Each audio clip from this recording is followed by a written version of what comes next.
Good afternoon, everyone, and welcome to our fourth Community Leaders Update on the COVID-19 virus pandemic. I'm Mike Wilder, and I'm the Director of Emergency Management for Danville and Boyle County. And as usual, we have with us today Judge Howard Hunt, Mayor Mike Perros, and Boyle County Health Director Brent Blevins. We ask that you use the number 859-936-6568 to call with your questions or comments to either Judge Hunt, Mayor Perros, or Brent. Is that 6568 or 6865? 6568 or 6865. I'm glad you 6865. Couple of things I want to mention today because April the 13th is today, and that is a deadline for a form that needed to be sent in. You still have time to do it.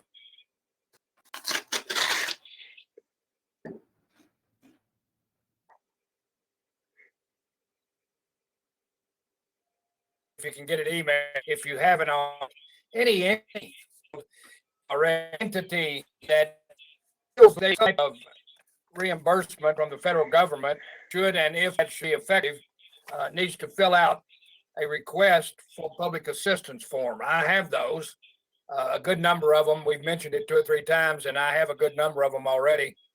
They have been filed, but it is something that the entity has to be eligible.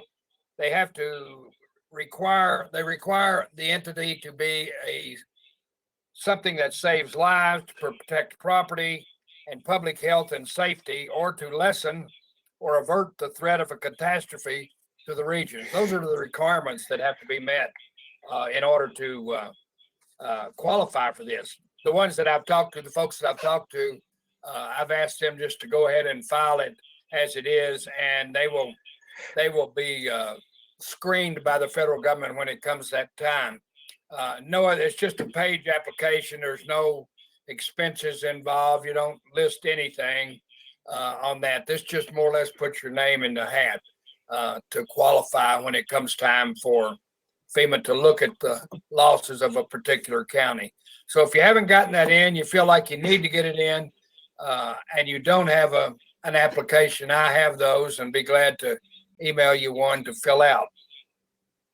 Something else I want to mention, we've talked considerably about at each one of these about the testing sites that the state is trying to get open, as many of them as they can. Today, I think the one in Louisville or one in Frankfurt will be running full speed. They're going to try to get a good number of them over the course of the next week or 10 days. When they get them all up, it's predicting that they can handle as many as 250 vehicles a day and test over 20,000 people in the next 4 to 5 weeks. So that's a lot of folks to be tested. The state is partnering with Kroger. Kroger is furnishing the medical assistance in this, and the last that I was contacted, that Boyle County would be one of the sites that would be used regionally.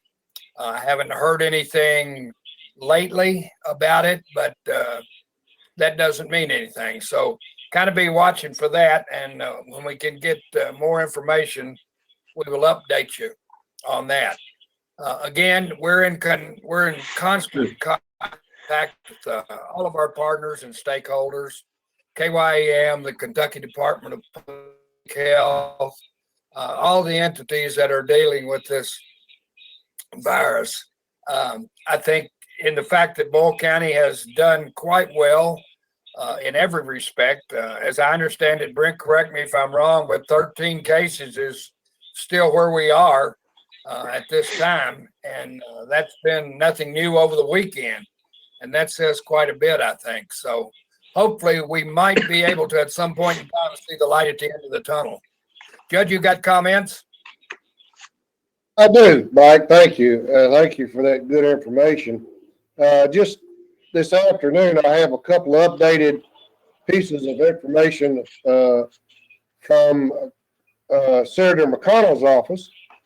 And one of those is the USDA, Department of Agriculture, unveils tool to help rural communities address COVID-19 pandemic. And Agriculture Secretary Sonny Perdue today unveiled a one-stop shop of federal programs that can be used by rural communities, organizations, individuals impacted by the COVID-19 virus. And that title is the COVID-19 Federal Rural Response Guide, which is a PDF that you can download. It is a first of its kind resource for rural leaders looking for federal funding and partnership opportunities to help address this pandemic. It also opens up some doors to all those in the agriculture community, but in education and healthcare and other leadership capacities in our rural areas, and help them understand what federal assistance that they can seek for their communities during this unprecedented time. USDA has taken a lot of actions to assist farmers, ranchers, and producers in our rural communities and rural-based businesses that are impacted by the COVID-19 pandemic.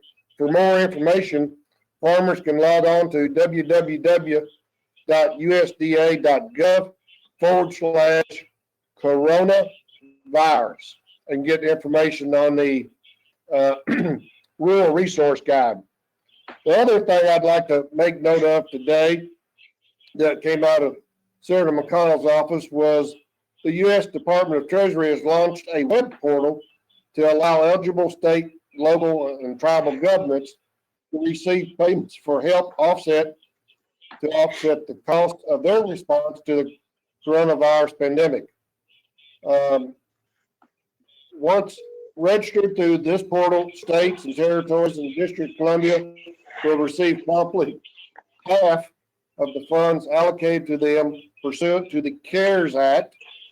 This will be a fast-track availability of $71 billion to meet the immediate cash flow needs.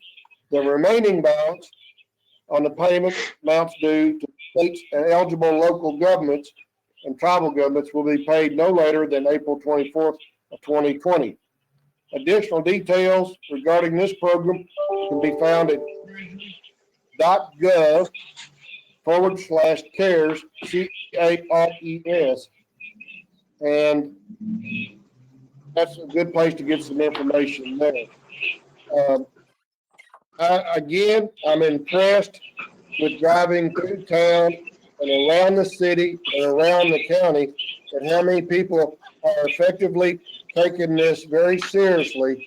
And I appreciate all that our residents in Boyle County are doing to help each other, to stay safe during this pandemic, this virus, keep your distance, and it is noticed and it is appreciated. That's all I have right now. Brent, how about you? Yeah, Is the mayor online? Right here. Hey, Mayor, would you like to say a few words before Brent gets on? Sure. Let me ask, can you hear and can you see okay? Can't see you. I can hear you. All right, can't see me. Let's see. How about that? That do anything? Give it a second, maybe. Not yet. Not yet? Oh, well, no big deal. I was ugly before. I'm ugly still. Let me take a moment to thank a select group of people in our community that rarely get the publicity and congratulations that they deserve. And rarely are they seen because they work in the dark down in the 911 center. And so this week is National Public Safety Telecommunicators Week for April the 12th through the 18th. Let me read this proclamation. Whereas emergencies can occur at any time that require police, fire, or emergency medical services, and whereas when an emergency occurs, the prompt response of police officers, firefighters, and paramedics is critical to the protection of life and preservation of property.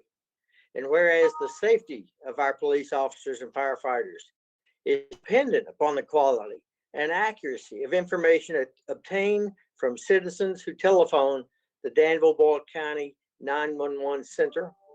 And whereas the public safety telecommunicators are the first and most critical contact our citizens have with emergency services, and whereas public safety telecommunicators are the single vital link for our police officers, firefighters, and EMS by monitoring their activities by radio, providing them information, and ensuring their safety.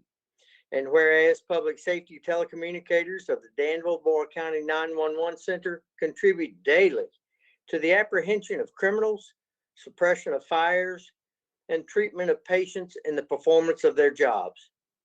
And whereas during telecommunicators whereas Danville telecommunicators exhibit compassion, understanding, and professionalism during the performance of their job, therefore be it resolved that Mayor G. Michael Perros and the Board of Commissioners of the City of Danville on this 13th day of April 2020 declares the week of April 12th through the 18th, 2020 as National Public Safety Telecommunicators Week in Danville and Boyle County in honor of the women and men whose diligence and professionalism keep our city and citizens safe. So this is something that if we were having a normal meeting, I would read the proclamation and present it to one of the telecommunicators, and obviously this was second best, and it'll have to serve that way. I can't say enough about these fine folks, and I'm sure if I asked the police and fire and EMS, they would echo that sentiment.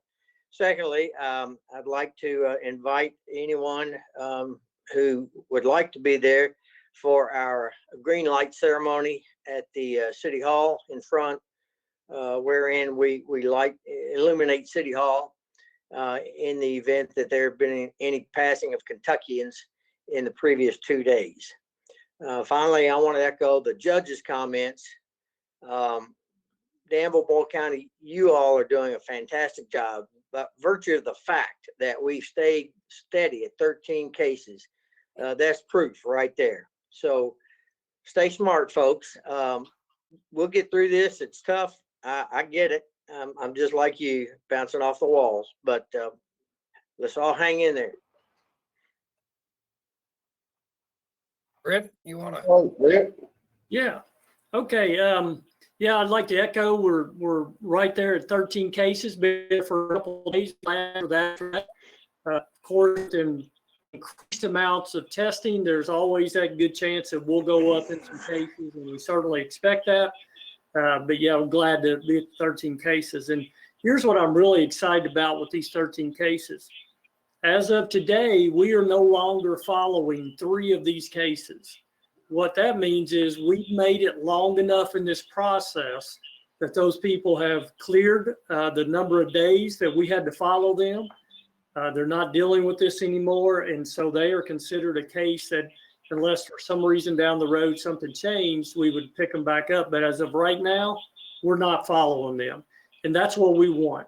We want to get to this point that these cases, that's how we're doing. So of the 10 that we still are following, 8 of them are feeling better, or maybe even have no symptoms, but they're feeling better. They're at home.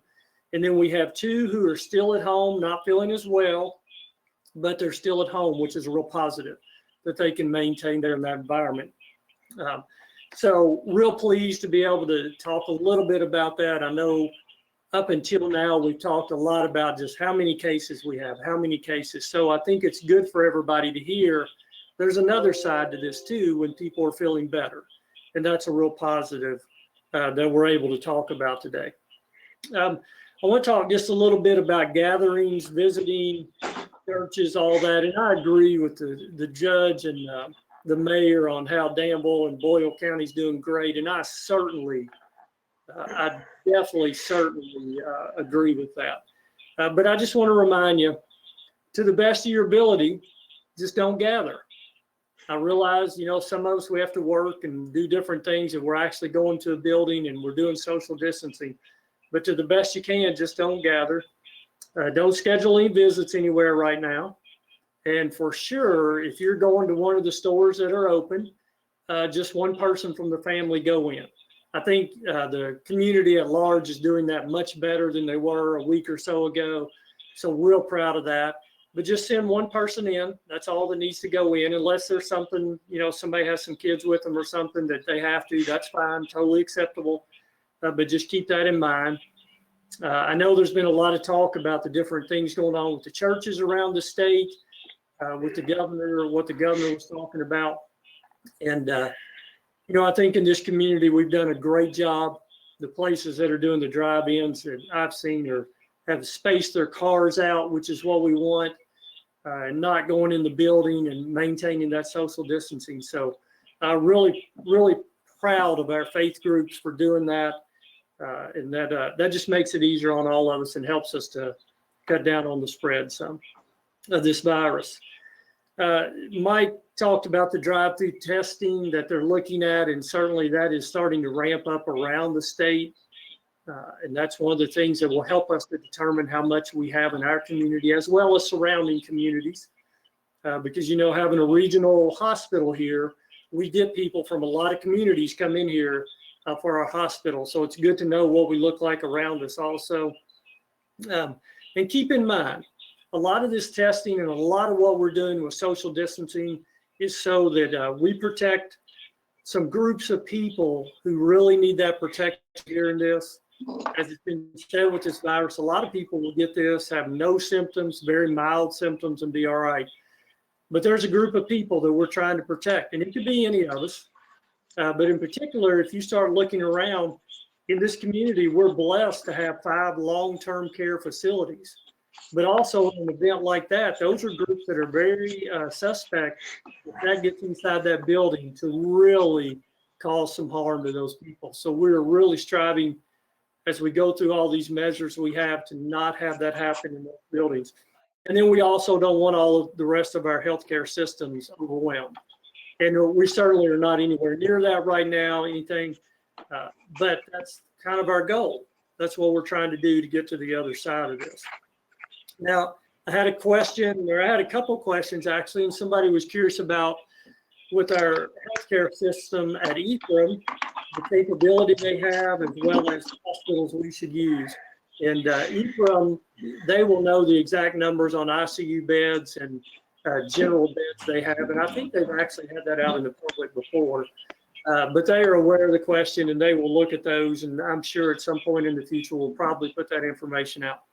But I had another two parts to that question that I want to answer. One of them was, if someone has great difficulty breathing, should he or she go to Ephraim or somewhere else? And by all means, call Ephraim if you can first. If not, and you need to go, use that normal process.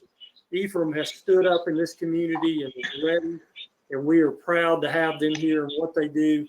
So definitely do that. And they said, what hospitals are preferred? And for me, right here in this community, absolutely Ephraim McDowell.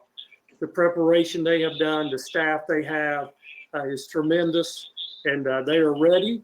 If you need that, as well as all the other services that they do. They're even coming up with ways to protect people from having to come in the hospital for other services right now, if needed. So that's 2 of those. Definitely that 2 questions I wanted to answer on that. I think I also saw somebody asked on the 3 cases I said that we're not following. Yeah, we do consider them recovered, that they are to that point. And like I said, unless something happens down the road and their health changes, then we would pick them back up, but do consider them recovered at this point. So I think that's the majority of what I had. Any other questions? I can't see questions. Does anybody put any more in? Well, yeah, Brent, can you hear me? This is Howard. Yeah. There is one question looking in the chat room that is based on our percentages. When will the economic injury outweigh the health crisis? I'm concerned our way of life is being destroyed. that probably is a sentiment shared by a lot of people. And I don't know that there is a clear, concise answer to that. I would agree with you 100% on your answer for that. It is difficult right now to gauge that and how to change that. The COVID-19.helpdata.org that most of us use and the government also uses is looking at surge patterns and numbers. If you look at that and what we did last week and this week and the next couple of weeks, for Kentucky, it looks like we're right in that moment right now. So I think it's probably going to be important for us to get through this period first and then start really looking at that economic piece. And, you know, that's a national conversation that's been going on a lot lately. You hear people talking about that same thing of, hey, economically, how do we weigh this out as opposed to the health risks we have? Part of the problem we have in the United States right now is if you look at places like New York, who have struggled so tremendously the last week with the amount of resource that they need. And obviously we don't expect to get that way in Kentucky, but that's what we're trying to prevent, that we don't get there right now. So hopefully this past week, this week, the next week or so, and we're right in it and we really see where we are on flattening that curve and go on, and then we can figure out that economic piece. It is frustrating, I know. A lot of people are without jobs. A lot of people are trying to go through the unemployment system right now. And while I certainly don't like that, it's just part of where we are. But we do keep that in mind at all times. And I have tremendous respect for both our local leaders as well as our state leaders and our national leaders as they try to figure out that exact question on how do we balance these two things. Well, I can tell you for one, I'm ready for us to get back to a resemblance of normal as soon as possible. I'm with you on that. Pretty depressing to drive up Main Street at 7 or 8 o'clock at night and not see any cars on the road. It's kind of scary. It's almost it is. It's just scary, really. Yeah, it is definitely different. But you know, one thing about being in Kentucky and a lot of places in America, people are pretty resilient. Businesses are resilient, and we'll certainly, hopefully, can get a lot of those going again. And hopefully in a couple of days, it quits being cold, and that helps us feel better when it's 60 and 70 degrees as opposed to 40. Absolutely. I think I saw a question pop up on masks. Yeah. Available. We do not have those for the public at the health department. The only mask I have are for use by Ethan McDowell, EMS, fire, police, our other providers, long-term care. And so the little bit we have is reserved for them. Definitely try to find masks anywhere else you can if you need them. There are some people making them, but also keep in mind out in the public that when you're wearing a mask, you cannot forget to do the social distancing. That is important. Hand washing. Keep your hands off your face. So don't let that mask kind of lure you into, well, I can just wear a mask and everything's okay. Bear's still on. He wants some comments. More comments. The only comment I would add, and I read an interesting article this morning that talked about Americans. And I'm reminded of the scene in one of the World War II movies after the bombing of Pearl Harbor. One of the Japanese generals said, "I fear we have awakened a giant." As Americans, we rise to the occasion. We've done that here individually and collectively. You haven't seen any kind of civil disobedience toward this. People have accepted it. People are doing what the authorities are asking them to do. And let's be proud of ourselves for a minute for handling this situation as well as we have. I'm not patting us on the back, but I'm talking about people out there who are home, don't have a job at this point. That's tough. I get it. But the fact that this is what we do as Americans, we make the sacrifice and we do what needs to be done. I appreciate those comments. Mayor, as you well know, I spent a lot of my professional life helping defend this great country. And the reason I did that was because of people like on this screen that are watching this, people that are going through this together. We're all in this together, this invisible enemy. It's like a war, and we're going to win this because of the American spirit. It is so strong throughout Kentucky, Boyle County, Danville, in this country. So I have no doubt that we'll come out better on the other end. And it's because of the people this country has developed over its 230 plus years. It's just amazing. I know we're getting down near the end of our time here, and we don't have any more questions. I'm going to take a little bit of executive privilege and say today is my wife's birthday, and I want to wish her happy birthday. Happy birthday, April. Happy birthday, April. Brent, you got anything else? I'm good. Certainly call in the health department. Anybody in the public can anytime, and I'll answer any question I can. Okay. Always remember our first responders, and I was aware that this was Telecommunicators Week. So remember those girls and guys down there. Nobody has a clue as to what they go through on a daily basis. It's really something. I admire every one of them. Judge, you want to close it? I'd like to close by saying, like I always do every session since we've been doing this, be prepared, stay prepared, and not scared. Thank you, Boyle County.